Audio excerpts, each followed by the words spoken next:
Welcome to CD2 of the Last Express.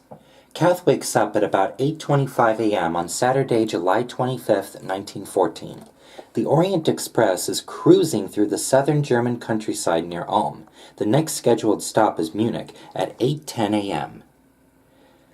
To successfully complete Chapter 3, you need only let August Schmidt find you in the corridor. He comes looking for you shortly before 10 a.m.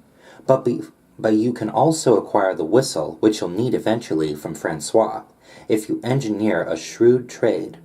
And there are plenty of other things you can do, almost too many things, to gather information and deepen the plot. You have less than 2 hours until you arrive in Munich, so Kath must move quickly and efficiently to complete all he can in Chapter 3. For a complete list of necessary actions and wrong moves for Chapter 3, see the section at the end of the chapter.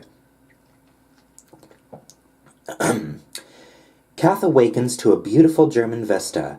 If you didn't find the W-embroidered scarf earlier, Kath automatically finds it now when he rises from bed. I highly recommend you spend some quality time loitering in the red car before breakfast. You'll learn about 2 important items, a master key and a firebird. If you go directly to the red car after waking up, you'll see Milos enter his room, compartment G. Right after that, about 8:30 a.m., the trainmaster enters the car and approaches Conductor Kaudert. Learn about the master key. The trainmaster and Conductor Kaudert have a very interesting conversation. Apparently, in the confusion during Count Vasili's attack last night, the trainmaster lost his master key, the one that opens every compartment on the train. Say, now wouldn't that be a swell acquisition? Kaudert suspects you. He looks like a troublemaker. Why wouldn't you, the way you've lurked around ever since boarding? The trainmaster points out that only a few people were in the Count's room. Kath, Tatiana, and Anna Wolf. Visit Milos and Vesna. Here's where Kath finally gets some answers. Knock on compartment G and then enter. Milos and Vesna seem a bit surprised to see you. Note, you don't have to visit Milos right away. He'll be there all morning. Unit Eater or Death. Nice slogan. Milos tells you about the Firebird, a great Serbian treasure.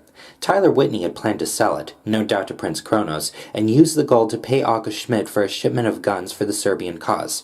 Okay, is everything straight now? Maybe so, maybe not. One thing is clear, though. Vesna doesn't like Kath.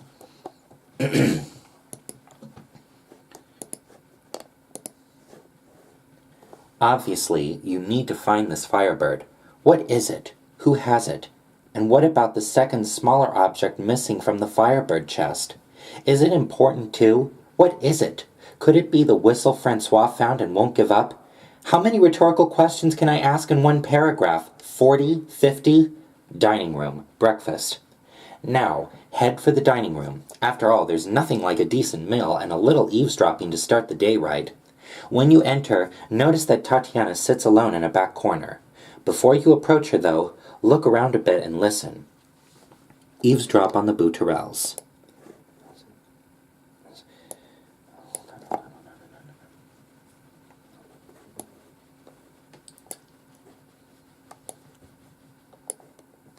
Won't be a moment. If you lingered in the red car before coming to breakfast, you'll probably miss the lovely Bouturels. But if you enter the dining room at around 8:30 a.m., you hear the scintillating family prattle of the Bouturels at breakfast. Scintillating family prattle of the Bouturels at breakfast. Sounds like little Francois has been exposing himself to cultural practices, as his father suggests. Taking candy from harem girls, hanging out in their beds, playing games. Way to go, kid! Say hey to August. August Schmidt hunkers quietly over breakfast at a corner table. Because the Munich transaction is drawing closer, it might be nice to exchange a pleasantry or two. Say hello to Herr Schmidt at breakfast. Apparently he's a heavy sleeper. Soon you'll witness his heavy-handed manner with women in the salon. Get the Firebird scroll translation from Tatiana. Here's your most important breakfast task. Step forward to speak with Tatiana. Tatiana thanks you for helping her grandfather during his seizure. Then, if you gave her the Firebird scroll on the green car platform last night, she returns it now with a 4-page written translation. If, on the other hand, you haven't already given the scroll to Tatiana, here's your last chance to do so. Although it isn't absolutely necessary to get the poem translated, you'll have a tough time completing the game without it. Unless, unlike Kath, you can read Russian or happen to have a copy of The Last Express, the official strategy guide. The 4 pages of the Fireburn poem translation.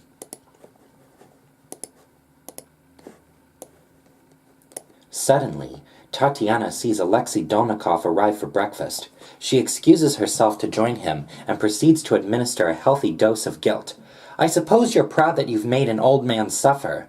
And then comes the shocking revelation. Tatiana realizes that Alexei is, dare I speak the word, a liberal. Salon. After your meeting in the dining room with Tatiana, step into the salon and sit at the table in the corner. Here you can listen to a pair of salon conversations, neither of which is very important. But while you listen, you can accomplish an important task. Play Catch the Beetle.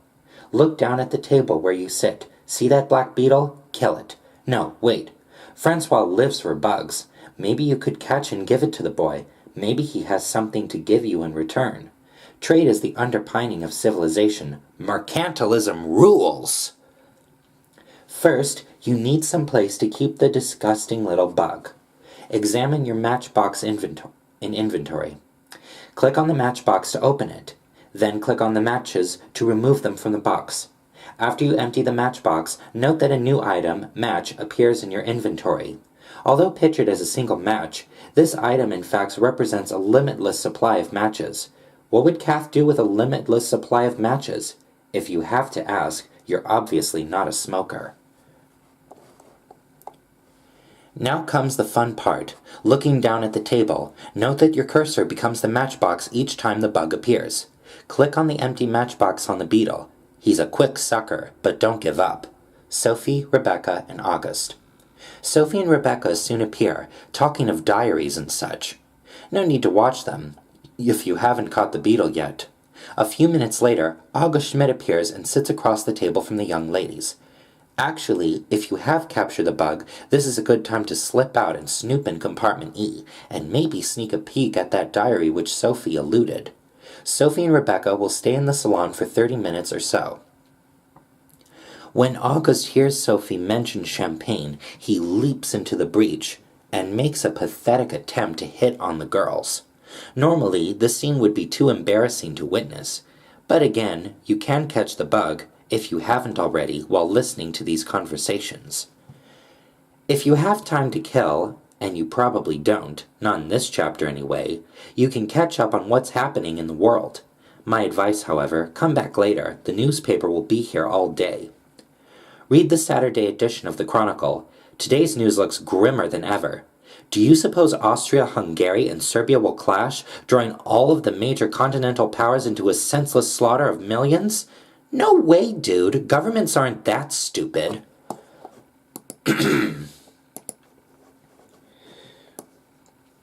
Red car, after breakfast. You're getting pretty good at violating other people's privacy. You learned you can sneak into unlocked, unoccupied compartments if the conductor is busy or when other passengers screen you in the corridor. Let's keep in practice. Start in compartment E while Sophie and Rebecca are in the salon. Read Rebecca's journal in compartment E. As I mentioned earlier, the girls linger in the salon for about 30 minutes. You should have plenty of time to digest the latest installment of Rebecca's diary. Now that the beds are turned up, Rebecca has stashed her journal in the trunk. Read the latest entries. She makes a number of interesting observations about other passengers. Kath barely rates a mention. Note her comment about Anna Wolf, yet she is surprisingly sociable to the fat German. You also find a copy of Wyndham Lewis's Blast, a very hip journal, lying on the sofa. Too bad you can't open it. There are only 3 CDs after all. And speaking of Anna, let's take a look, shall we? Climb out the compartment E window to watch her practice. How to get the whistle from Francois. About 8:40 a.m., the Bouturels return to their compartments from breakfast. Before long, little Francois is crawling around the floor, playing games in which fathers and sons are shot by soldiers who attack the train. Bang, bang, bang! He soon heads back to the green car. Follow Francois into the green car and watch him slip into compartment 6, one of the harem rooms. After a bit of conversation, "Ha ha, that tickles!" he returns to his own compartment in the red car. When he returns, Francois talks about finding a black beetle. Soon he's out in the hall on his hands and knees scurrying around after the bug. That is, unless you've already caught the beetle yourself. Kids and bugs, go figure. Anyway, soon he's off again, this time to the front of the car. Note that Francois leaves his compartment about every 15 minutes to visit either the harem or walk the length of the red car. When you have a bug to offer him, you can meet Francois during any of these forays. Stop Francois and make a trade. 2 steps. Once you catch the bug in the salon, note that your cursor changes to the matchbox icon whenever you move it over Francois as he stalks the corridors. Use the bug-filled matchbox to leverage the whistle out of Francois. Step 1. Show Francois the beetle. Agog, he asks for it. You get the supreme satisfaction of parroting his earlier words. "No, I found it. It's mine, you little rodent bag." Okay, so I added that last part. Step 2. Wait a minute or two until Francois returns to his compartment. He goes in for the whistle, steps back out, and offers to trade the whistle for the bug. The Kronos private car. Now that you know what the game is, time to pay another visit to Prince Kronos. Maybe you can find out more about the Firebird, and who has it now. Obviously, Kronos doesn't, or he wouldn't be offering you a very heavy briefcase in exchange for it. If you try to visit Kronos before Milos or Tatiana mention the Firebird to you, Kahina won't let you in. Stay and listen to her conversation with Kronos. The prince suggests that you have nothing of interest to say to him. Guess what? He's right. Go talk to Milos or give the scroll to Tatiana, then come back and try Kronos again. Talk turkey with Kronos. Visit Kronos after you learn of the Firebird from Milos or Tatiana. At the door, Kath mentions the Firebird, and Kahina lets him into Kronos' private salon. Of course, being Kath, he can't resist teasing Kahina as he enters. Kronos is his usual princely self. He admires Kath's use of alternative medicines with Count Vasily. But when Kath admits that he doesn't technically have the Firebird, Kronos quickly concludes the visit. Eavesdrop in the Kronos salon.